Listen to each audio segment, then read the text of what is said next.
So since we're building a HTML analyzer for security purposes, another thing that we want to check for is something that's actually a pretty common error with HTML, which is to build a HTML form and have the password field be a plain text field so that when information is submitted, it is submitted as plain text and none of the tooling that is downstream from the form itself knows necessarily to treat that field specially. And if you don't know what I'm talking about, if you take a look at the structure of our HTML document, and we can go over and we can take a look at the document. We can kill the server for a second. So if we bring up the document itself, you'll see that there's this form and there's a username and password. And here we say that the name is password, but we are not using the type password here. And what that means is that, when you run a HTML file and you have your, let's try that out.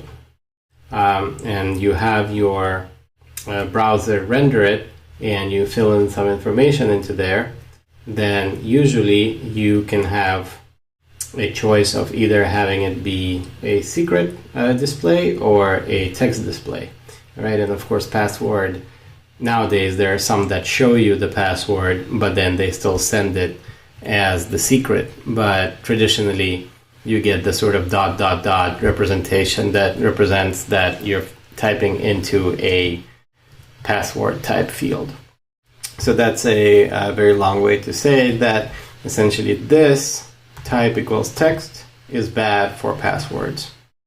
And so we want to make sure that that's something that we're looking for. So let's see, we're going to add another collector here. And we're going to tidy this up a little so it looks nicer.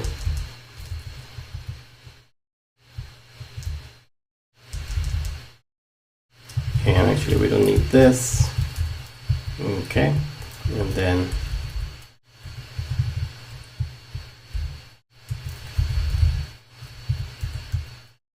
find all, and this one is going to again be a little simpler than the one for the comments, since this time we are focusing on something that's a standard HTML element and not a comment. So we're going to look for input, and the one twist is that we're going to pass a second parameter, which is a dictionary, a dict, and it's going to match based on the name being password. So it's only going to find the ones where the name is password.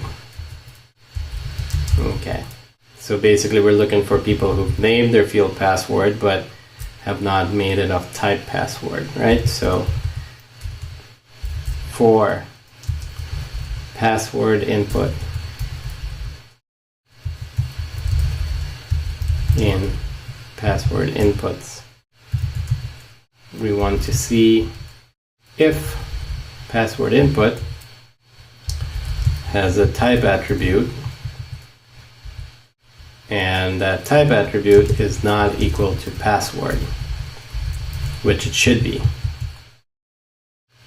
So if it's not, we want to add that to our report just by adding to that string that we already have. And so we can say input issue, and the issue is that plain text password input was found. Please change to password type input. Okay, that should be enough. And let's try it out. Let's start this back up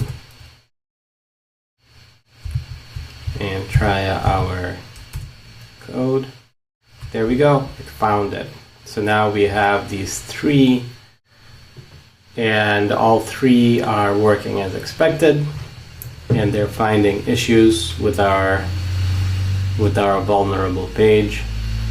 And so now we can focus in on either making our reports nicer or fixing the vulnerabilities. And I say that we're going to do the report stuff first, and then we're going to work on the vulnerabilities.